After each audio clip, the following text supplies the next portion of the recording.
I'm sorry, Suns fans, but Phoenix has to be the most annoying team in the league, so today I removed them from the NBA and added the Seattle Supersonics in their place. After the expansion draft, this is the team we're working with, but trust me, I'm going to make some trades. I want to make this team a championship team. But for year one, the goal was to rebuild. I tried to find players who I thought I could either trade down the line, or I tried to get draft picks out of trades. We did end up adding Ben Simmons to the team. Then I made a ton of trades. I'm not going to show all of them, but basically I was just trying to stockpile as many picks as possible, and our team looks much different. I also had to add in some free agents to fill out the team, and that was pretty much it. Somehow, this team that I thought was going to be awful was almost a 50-win basketball team. Kind of crazy. I don't know how it happened, but hey, here we are. And Ben Simmons is the most improved player. Even though his stats look basically the same, the most improved player has been broken for years in 2K, in my opinion.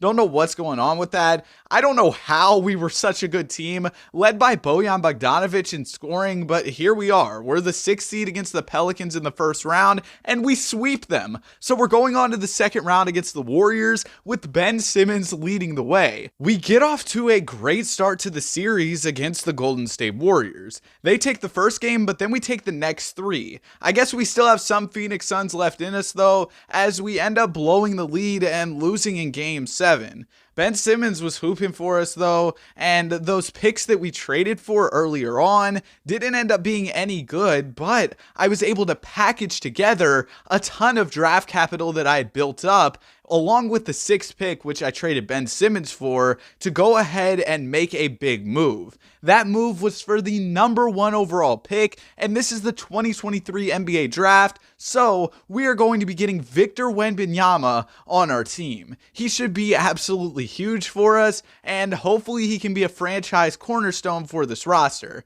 And I've got a ton of cap space to work with, so I went after some of the big name free agents, but I struck out. But we were able to get Chris Middleton, so it wasn't a total failure, I guess, but L free agency overall, especially considering all the cap space we had. I also went and added some other role players like TJ Warren and Andre Drummond, and now we're ready to go on to the next season, led by Chris Middleton as our star player. This rotation is by no means great, and also if you do go on to enjoy this video, I'd really appreciate if you consider subscribing. And by the trade deadline, we were below 500, so I knew it was time to make some moves. I went ahead and I added Jordan Poole. This should help us out a lot.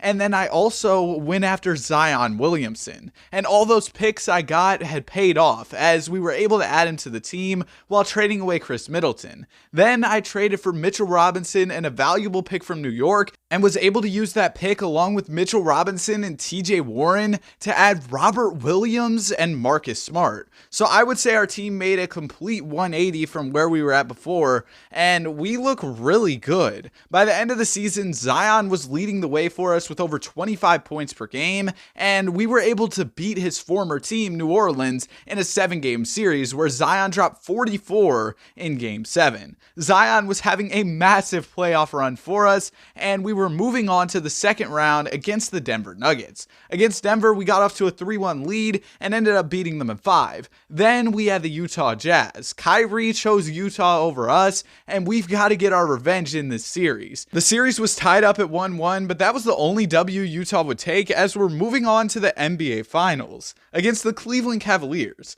The Cavs have a great roster, and we weren't ready for them at all. We lost in 4 games, and now we've got to make some changes. I traded Kevon Looney to get 2 future firsts, then I traded Jordan Poole to add Lauri Markkanen to the team. I also added a young player in Gregory Jackson while trading away Marcus Smart in a first, because this would allow us to clear cap space. I then traded Lauri Markkanen for Jaden Ivey, and that gave us a max spot open to target some free agents. But once again, we struck out. I offered Jaylen Brown and Anthony Davis, and then LaMelo Ball, who agreed, but he was a restricted free agent. So we weren't able to get any big names, but I went after guys like Miles Turner and Gary Trent Jr. to improve the depth on our team, so it wasn't a complete failure, and we have a pretty deep roster going into this season with a lot of young players on the team. Hopefully this is our year to win the ring. Zion was selected for All-NBA second team as we head into the NBA playoffs as the number 1 seed with 66 wins on the season. Zion was our star player, averaging over 30 a game, and in round 1, we lost to the Denver Nuggets. I couldn't believe it. We lost to the 8th seed. THT dropped us off in game 6. Robert Williams was outraged after our first round loss, so we traded him to add Keldon Johnson and Jeremy Grant to the roster. This will further bolster our depth.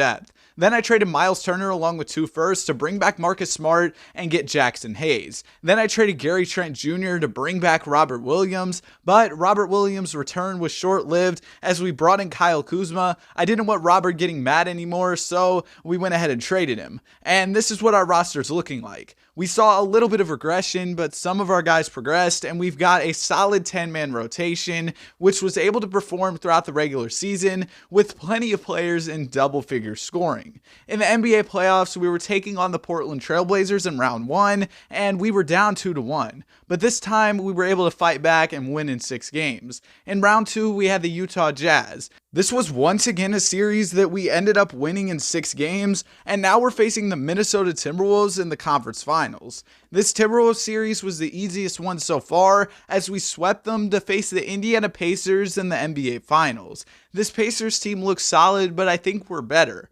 And we got off to a great start to the series, up 2-0, and then we were up 3-1 with a chance to win the series. And we did it. We were NBA champions just a few years after being added to the league, and I wanted to show you all the full celebration, but for some reason they just kept showing me weird angles of the crowd, and then I couldn't even see the trophy. So yeah, we won the championship. Victor Wembanyama was good in this final game, and Gregory Jackson almost averaged a triple single, but he was somehow finals MVP. I don't really know. Hope you enjoyed the video. Be sure to like and subscribe.